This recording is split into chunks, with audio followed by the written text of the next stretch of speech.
programang ito ay rated SPG. Striktong patnubay at gabay ng magulang ang kailangan. Maaaring may masiselang tema, lengguwahe, karahasan, sexual, horror o droga na hindi angkop sa mga bata.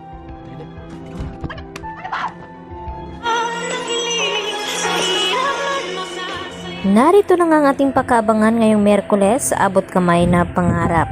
Tila hindi na nga nila maintindihan kung saan sila maghahanap ngayon dito nga kay Don Pepe.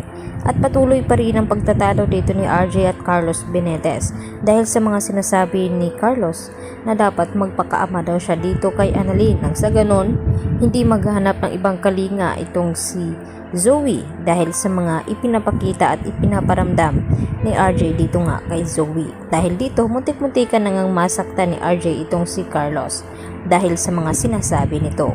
Sa kabilang banda, tila nag-aalala nga itong si Regan at itong si Harry dito nga kay Lynette kung okay lang ba ito dahil sa tingin nila parang overthinking nga daw itong si Lynette dahil sa pagkawala nga dito ni Don Pepe. At dito naman sinabi ni Regan, alam naman daw nila na pakalat-kalat ang mga kriminal sa tabi-tabi. At dito na nga na bumaba itong si Regan.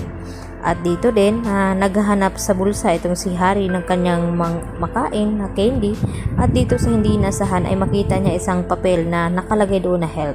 Kaya ang ginawa ni Harry ay binalikan itong si Lynette dito sa bahay ni Carlos.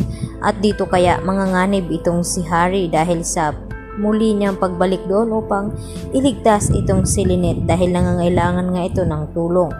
At tila nagdarasal naman itong si Lynette at sinabi ni Lynette dito na sa taas na lang daw niya ipinapaubaya ang lahat dahil gusto pa daw niya makasama ang kanyang anak na si Annalyn.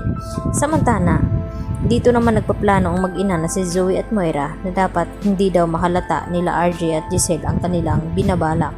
Dapat kailangan drama to the high level nga ang kanilang gagawin dahil may pinaplano nga sila dito kay Don Pepe nang sa ganon mabaling ang atensyon dito ni RJ at Giselle na hindi na sila paghihinalaan dahil sila nga ang prime suspect dito ni Giselle, itong si Zoe at itong ang si Moira.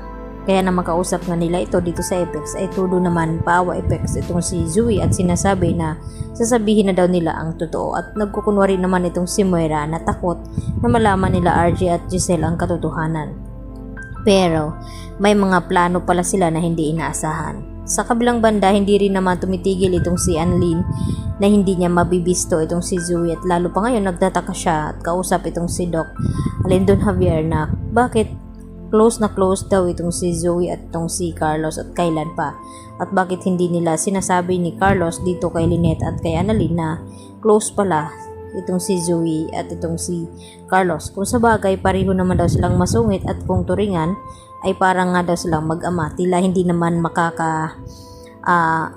tingin ng diretso itong si Doc Lendon Javier dahil alam niya ang katotohanan na mag-ama talaga itong si Zoe at itong si Carlos Benitez.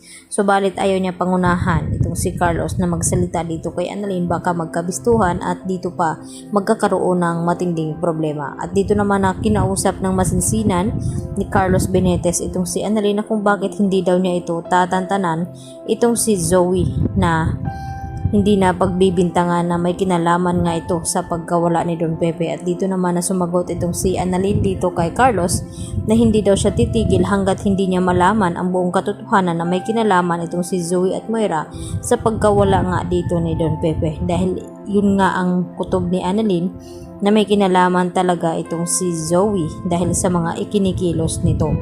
Kaya yan naman ang ating pakatutukan bukas kung ano ang magiging kahinatnan dito ni Harry sa kanyang pagbabalik muli dito sa bahay ni Carlos at iligtas itong si Lynette dahil sa nagtataka ito dito sa papel na kanyang nabasa na humihingi nga ito ng tulong. Yan po ang aking karagdagan latest update at marami pong salamat sa inyong panonood dito sa aking munting channel at huwag niyo po sanang kalimutan i-like ang video na ito. Hanggang sa muli, bye bye!